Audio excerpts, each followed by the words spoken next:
Hello दोस्तों, कैसे हो आप सब? बिल्कुल मस्त। तो देखो, आज हम आपके साथ डिस्कस करने वाले हैं एक ऐसे टॉपिक के ऊपर जो थंबनेल के ऊपर लिखा हुआ है कि नेट का एग्ज़ाम कब होगा, एक्सपेक्टेड डेट, या हमें कैसे पता चलेगा कि भाई अब एग्ज़ाम होने वाला है। क्योंकि एनटीए ने तो डिसाइड कर दिया, बिल्कुल फिक्स कर दिया कि आपको 15 दिन पहले बता दिया जाएगा। लेकिन मैं आपको एक ऐसा तरीका बताने वाला हूँ यहाँ पर आपको कि हमें उससे बहुत पहले पता चल जाएगा हमारा पेपर कब होगा। जब एनटीए नेट के पेपर के बारे में पता बताएगा, उससे पहले हमें पता चल जाएगा कि हमारा पेपर कब हो सकता है। ठीक है, तो अभी मैं मानूँ तो अभी पेपर होने का कोई चांस नहीं लग रहा, 1% भी चांस नहीं लग रहा कि पेपर अब भी हो पाएगा। क्योंकि आपको पता है सिचुएशन बहुत क्रिटिकल बनती जा रही है, पेशेंट बहुत ज़्यादा होते जा रहे हैं और जो डेथ रेशियो था वो भी बढ़ता जा रहा है। ठीक है, तो आज मैं आपको बताने वाला हूं कि पेपर के रिगार्डिंग जो इंपॉर्टेंट बातें मैं लेके आया हूं वो। इसके अलावा जो कैंडिडेट ज्योग्राफी के हैं वो वीडियो को बिल्कुल लास्ट तक देखें, क्योंकि यहाँ पर मैं आपके लिए एक बहुत धमाकेदार, बहुत धुआंधार, बहुत गजब का बैच लेके आया हूँ जो हम 100% जेएफ निकालेंगे जिसके दम पर। ठीक है, देखो मैं यहाँ पर आपको बताने वाला हूँ। सबसे पहले मैं बता देता हूँ कि एग्जाम का क्या चक्कर है। ठीक है, इसके अलावा जो कैंडिडेट नेट का फर्स्ट पेपर में बहुत अच्छा स्कोर करना चाहते हैं, उनका बहुत गजब का स्कोर नहीं हो पाता, वो भी हमारे वीडियो को बिल्कुल लास्ट तक देखें। देखो यहाँ पर दो पेपर ले रहा है एनटीए अभी हाल फिलहाल में। वैसे तो बहुत सारे पेपर लेने लग गए आजकल एनटीए, लेकिन हाल फिलहाल की बात की जाए तो हाल फिलहाल में दो पेपर हैं जो एनटीए ले रहा था अभी। एक तो था जी मैन का और एक था यूजीसी नेट का। ठीक है, जो जी मैन का पेपर था वो अप्रैल 2021 में होने वाला था, मतलब अप्रैल में होने वाला था, और जो नेट का पेपर था वो मई में होने वाला था। मतलब दोनों में ज़्यादा बड़ा अंतर नहीं था। पहले पेपर होगा जी मैन का, उसके बाद होने था नेट का। अब दोनों पेपर पोस्टपोन हो चुके हैं, तो बिल्कुल जायज़ सी बात है, जब जी मैन का पेपर पहले हो रहा था, अप्रैल में हो रहा था, नेट का मई में हो रहा था, तो बिल्कुल सीधी सी बात है आगे भी यदि जब भी पेपर होगा तब पहले जी मैन का पेपर होगा और उसके बाद नेट का पेपर होगा। ठीक है, तो जब हमें इस पेपर के बारे में कब पता चल जाएगा?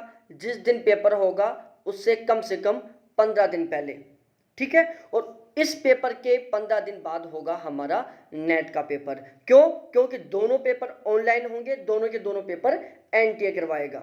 ठीक है, तो वर्कलोड होता है बहुत सारे ऑनलाइन में। ऐसे तो है नहीं कि चलो हर जगह सेंटर दे दिया, नहीं दे सकते। ऑनलाइन में सेंटर वहाँ दे सकते हैं जहाँ पर ऑनलाइन की फैसिलिटी अवेलेबल है।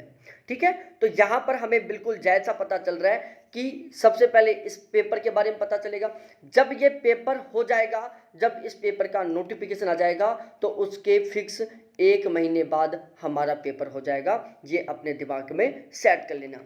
ठीक है, इसी तरीके की बिल्कुल एनटीए से रिलेटेड कोई भी जानकारी चाहते हो, आप कोई भी जानकारी मिस नहीं करना चाहते, तो एक बार हमारे चैनल को जरूर सब्सक्राइब कर लें। अब हम बात करते हैं फर्स्ट पेपर के लिए।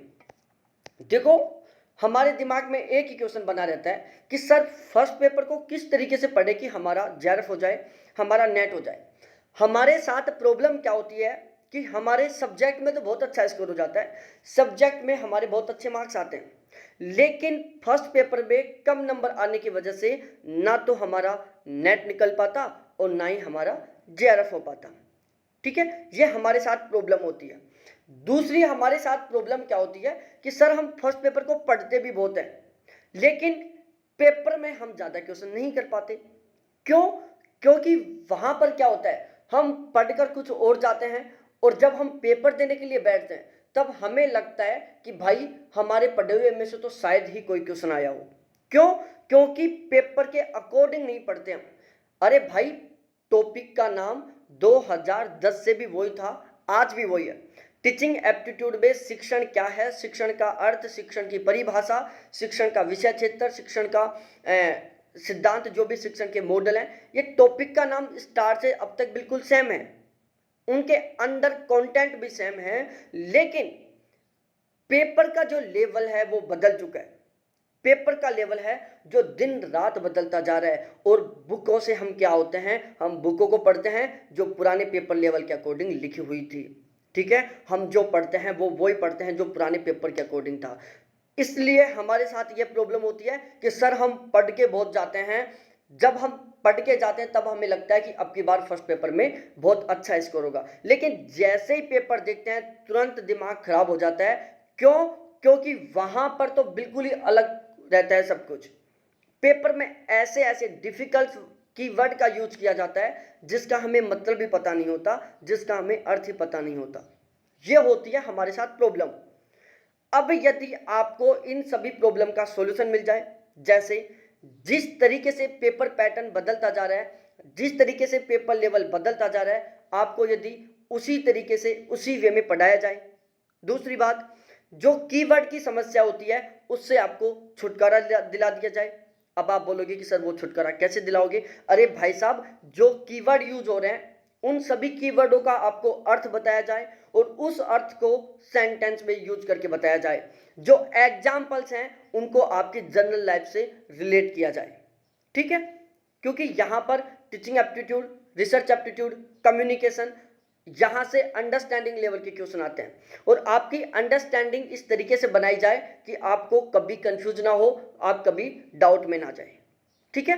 तो आपको बहुत शानदार तरीके से पढ़ाया जाए, आपको एक कीवर्ड की समस्या हट जाए और आपको क्या पेपर की जो लैंग्वेज है वो बहुत शानदार तरीके से समझ में आने लग जाए। तो बिल्कुल जायज़ सी बात है, आप 100% बहुत अच्छा स्कोर कर जाओगे। ठीक है? अब हम बताने वाले हैं यहाँ पर, देखो सबसे पहला हमारा टारगेट होता है जेआरएफ। हमारा नेट बिल्कुल भी टारगेट नहीं है, हमारा जेआरएफ टारगेट है। हमारा प्रोफेसर बनना टारगेट है, असिस्टेंट प्रोफेसर बनना टारगेट है, हमारा स्कूल लेक्चर बनना भी टारगेट नहीं है। ठीक है? हमें जेआरएफ चाहिए और जेआरएफ भी ऐसे नहीं कि चलो फिक्स नंबर से जेआरएफ हो गया, नहीं। हमें जेआरएफ एक ऐसे मार्क्स से चाहिए, किसी को सर्टिफिकेट दिखाएं तो सब सोचे कि वाह यार क्या पढ़ाता तू यार, बता हमें भी, सब ये शब्द बोले। हमारा टारगेट है कि आपके सभी के 80% प्लस का स्कोर हो। ठीक है? आपके 40 क्वेश्चन सही हो कम से कम।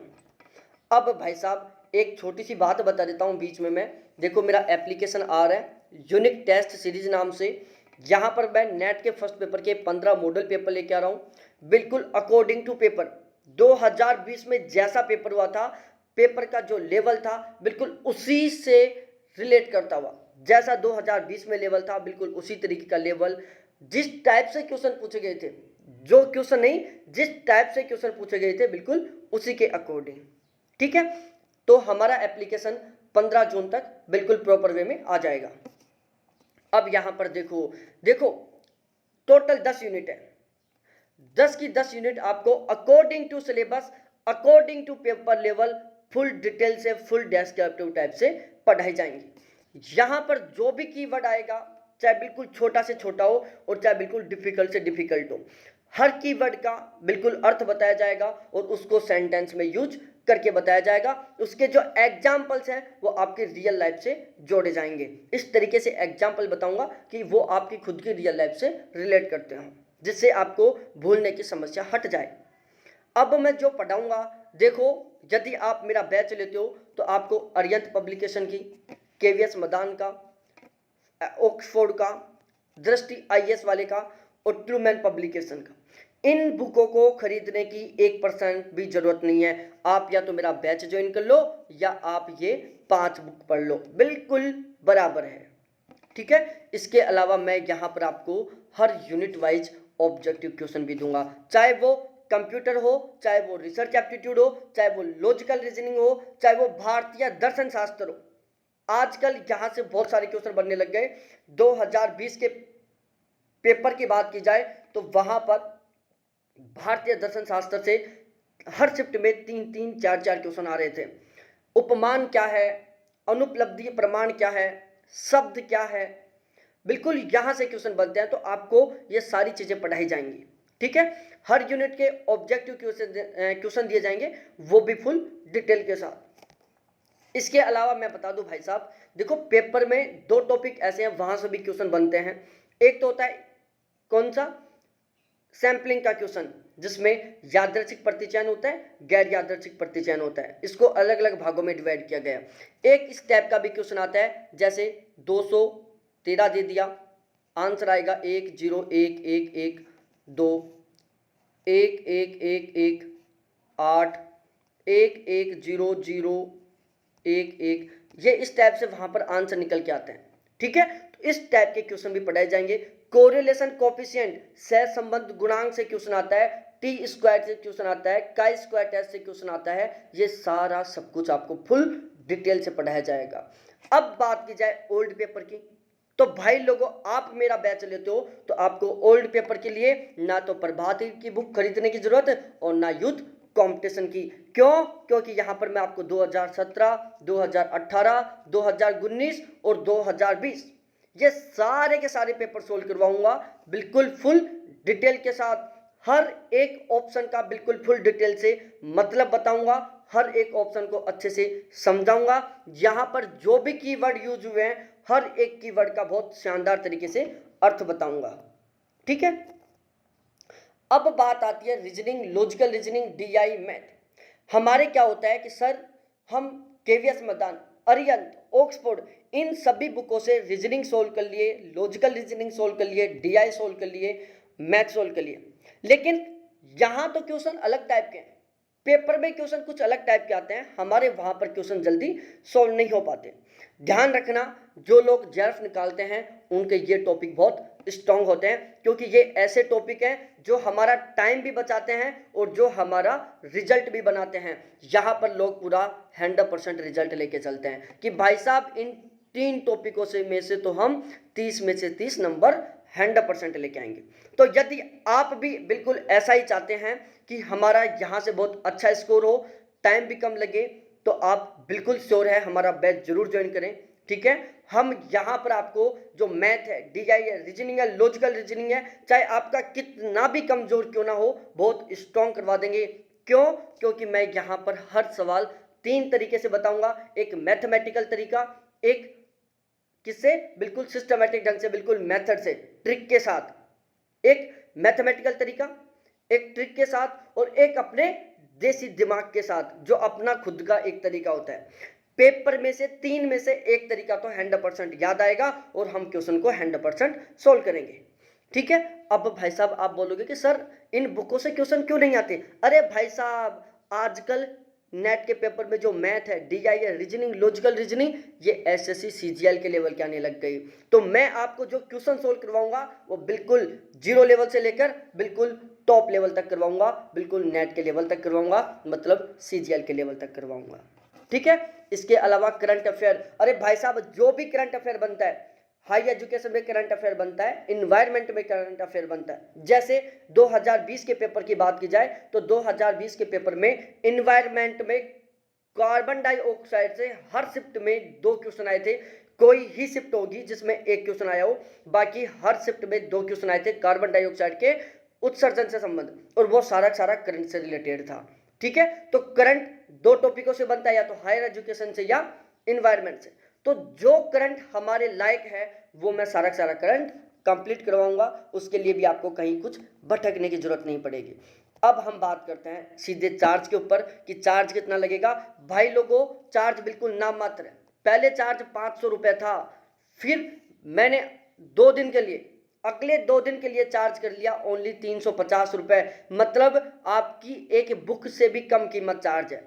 आप एक बुक खरीदने के लिए जाओगे तो वो भी 350 से ज़्यादा रुपए की आएगी, लेकिन यहाँ पर मैं आपको 350 रुपये में ये सारा कंटेंट दूंगा, वीडियो दूंगा, पीडीएफ दूंगा, लाइव क्लासेस चलेंगी, शानदार तरीके से पढ़ेंगे। कोई कंफ्यूज हो, कोई डाउट हो, 100% ऑलवेज 24 × 7 आप कॉल कर सकते हो। ठीक है, और बैच ज्वाइन करने के लिए ये मेरे कॉन्टैक्ट नंबर है 78 91 35 04 70, इनके ऊपर कॉन्टैक्ट करो। जो ज्योग्राफी के कैंडिडेट है वो बिल्कुल थोड़ा आगे तक और चलें हमारे साथ, वहाँ पर मैं आपको ज्योग्राफी के बारे में बताने वाला हूँ। ठीक है, तो यदि आप नेट के फर्स्ट पेपर में बहुत अच्छा स्कोर चाहते हो तो आप जरूर बैच ज्वाइन कर सकते हो। अब हम लेके आते हैं ज्योग्राफी के बारे में। देखो ज्योग्राफी में हमारा टारगेट यहाँ तक ही नहीं है कि जेआरएफ तक लिमिटेड है, नो, हमें असिस्टेंट प्रोफेसर में 1 सीट निकालनी है। ठीक है, और वो सीट कब निकलेगी? जब हमारी पहले से बहुत स्ट्रॉन्ग तैयारी होगी, हमारे जेआरएफ में 80% तक का स्कोर रहा होगा। ठीक है, क्यों? क्योंकि कंपटीशन बढ़ता जा रहा है तो हम भी अपना लेवल उठाएंगे। भाई साहब ऐसा स्कोर करके दिखाएंगे, हर कोई बोले कि भाई क्या पढ़ा था, हमें भी बता दे यार, इतना नंबर कैसे लेके आया, ठीक है। तो हम देखो ज्योग्राफी की जितनी भी यूनिट है, नेट जेआरएफ हो चाहे कॉलेज लेक्चर, हमने जो पढ़ाया है वो कॉलेज लेक्चर का टारगेट लेके पढ़ाया है। किसका? कॉलेज लेक्चरर का। जब आप कॉलेज लेक्चरर के बेस पर ज्योग्राफी पढ़ोगे तो आपका जेआरएफ कोई नहीं रोकेगा, आपका स्कूल लेक्चरर कोई नहीं रोकेगा, आपका पीजीटी कोई नहीं रोक पाएगा, आपका 100% 80% प्लस का टार स्कोर हो जाएगा, ठीक है। तो ज्योग्राफी की जितनी भी यूनिट है, टोटल 17 यूनिट है, जिसमें सारी यूनिट शामिल है। जैसे बात की जाए 2020 के नेट के पेपर की, तो देखो 2020 में जो नेट का पेपर हुआ था उसमें सब कुछ उल्टा था। अरे भाई साहब, उसमें क्या हुआ, जो छोटी छोटी यूनिट है जैसे रीजनल प्लानिंग है, कार्टोग्राफी है, थॉट है, इसके अलावा अर्बन ज्योग्राफी है, कल्चर ज्योग्राफी है, सोशल ज्योग्राफी है, रीजनल प्लानिंग है, ट्रांसपोर्ट ज्योग्राफी है, यहां से ज्यादा क्वेश्चन आए थे, जबकि इंडिया फिजिकल ज्योग्राफी से मात्र 10 से 12 क्वेश्चन आए थे, ठीक है। तो यहां पर हम ज्योग्राफी की जो 17 यूनिट है, 17 की 17 unit according to syllabus full detail से, वो भी ऑथेंटिक बुकों के द्वारा पढ़ेंगे। भाई साहब, जो हम पढ़ा देंगे उसमें कोई गलती नहीं निकालेगा। क्यों? क्योंकि हम बिल्कुल ऑथेंटिक बुक फॉलो कर रहे हैं, ठीक है, और अकॉर्डिंग टू सिलेबस बिल्कुल बेस्ट कंटेंट। ऐसे नहीं है कि चलो मैं बहुत सारे रजिस्टर लिखवा दिया, आपके बनवा दिया, जबरदस्त तरीके से रजिस्टर लिखते जाओ लिखते जाओ। अरे नहीं भाई, हमें नॉलेज नहीं लेना, हमें एग्जाम पास करना है। क्या? हमें एग्जाम पास करना है, हमें नॉलेज नहीं बढ़ाना। नॉलेज तो बाद में बढ़ाएंगे जब 80 प्लस की एज हो जाएगी और सिर ऐसे हिलने लग जाएगा, ठीक है। ये हमारा एप्लीकेशन आ रहा है, 15 जून तक आ जाएगा। ज्योग्राफी के 10 मॉडल पेपर यहां पर अवेलेबल मिल जाएंगे आपको, ठीक है, बिल्कुल according to syllabus, according to paper level. अब भाई साहब, चाहे रीजनल प्लानिंग हो, चाहे ट्रांसपोर्ट ज्योग्राफी हो, चाहे इंडस्ट्रियल ज्योग्राफी हो, चाहे सोशल हो, चाहे कल्चर, कोई सी भी यूनिट हो, आपको हर यूनिट के ऑब्जेक्टिव क्वेश्चन मिलेंगे। किसके? हर यूनिट के कम से कम 800 से 900 ऑब्जेक्टिव क्वेश्चन मिलेंगे, वो भी बिल्कुल बेस्ट लेवल के क्वेश्चन। ऐसे नहीं कि चलो कुछ भी क्वेश्चन बना दिया। अब इसके अलावा मैं आपको और भी बहुत सारे ऑब्जेक्टिव क्वेश्चन दूंगा। बीपीएससी, बिहार, हरियाणा, राजस्थान, उत्तर प्रदेश, मध्य प्रदेश और नेट जेआरएफ और उत्तराखंड, इन स्टेट्स में जो भी असिस्टेंट प्रोफेसर का पेपर हुआ था, जो भी ऐसा पेपर हुआ जिसमें ज्योग्राफी सब्जेक्ट इंक्लूड है, उन सभी के सभी पेपर सोल्व करवाऊंगा। इन सभी पेपर के ऑब्जेक्टिव क्वेश्चन प्रोवाइड करवाऊंगा। नेट के सारे पुराने पेपर सोल्व करवाऊंगा। ले 2008 से और 2020 तक के सारे पेपर विद फुल डिस्क्रिप्शन, ठीक है। तो ये है हमारा सारा सिस्टम ज्योग्राफी का। ज्योग्राफी का जितना करंट बनता है सारा करंट कंप्लीट करवाऊंगा, ठीक है। तो ये था हमारा ज्योग्राफी का 80% प्लस का स्कोर करने का तरीका, कि हम किस तरीके से 80% प्लस का स्कोर कर सकते हैं, ठीक है। और यदि आप बैच लेना चाहते हो, नाम मात्र फीस है ज्योग्राफी का कंप्लीट चार्ज। नेट जेआरएफ के लिए 500, पीजीटी के लिए 500, कॉलेज लेक्चरर के लिए 800, बिल्कुल नाम मात्र चार्ज है। बहुत बेस्ट कंटेंट मिलने वाला है। एक तरीके से बता दूं, इस चार्ज में तो आपको ज्योग्राफी की एक बेस्ट बुक भी नहीं मिल पाएगी, ठीक है। आपको एक भी बुक खरीदने की जरूरत नहीं पड़ेगी, केवल नोट्स पढ़ो, 100% बहुत शानदार तरीके का स्कोर करोगे, और नोट्स भी लिखने की जरूरत नहीं पड़ेगी। क्यों? क्योंकि मैं वीडियो के साथ पीडीएफ भी दूंगा आपको, ठीक है। तो बहुत बहुत धन्यवाद आप सभी को देखने के लिए। थैंक्स, बाय मेरे प्यारे साथियों। आप जरूर बैच ज्वाइन करें, और आपको कुछ भी सजेस्ट लेना है, कुछ भी गाइड लेना है, तो आप हमें इस कॉन्टैक्ट नंबर के ऊपर कॉन्टैक्ट कर सकते हो, 7891350470। अब मैं आपसे हाथ जोड़कर रिक्वेस्ट कर रहा हूं कि प्लीज़ आप यदि बैच ज्वाइन करना चाहते हो, आपको यदि कोई कंफ्यूज है, कोई डाउट है, तो ही आप कॉल करें। यदि आपका टारगेट है कि 2 मिनट हम सर से मजे ले लेते हैं, तो प्लीज़ हाथ जोड़ के रिक्वेस्ट करूँ, आप कॉल मत करना, क्योंकि ना तो आपके पास इतना टाइम और ना ही मेरे पास इतना टाइम, ठीक है। बहुत बहुत धन्यवाद। टाइम की वैल्यू करो, टाइम आपकी वैल्यू करेगा। जिस दिन आप टाइम की वैल्यू करना छोड़ दोगे, टाइम आपका साथ छोड़ देगा। जिस दिन टाइम आपका साथ छोड़ देगा, सपोज समझो आप दुनिया से गायब हो जाओगे। क्या हो जाओगे? दुनिया से गायब हो जाओगे, दुनिया में आपका अस्तित्व खत्म हो जाएगा, ठीक है। तो बहुत बहुत धन्यवाद आप सभी को देखने के लिए। थैंक्स, बाय मेरे प्यारे साथियों।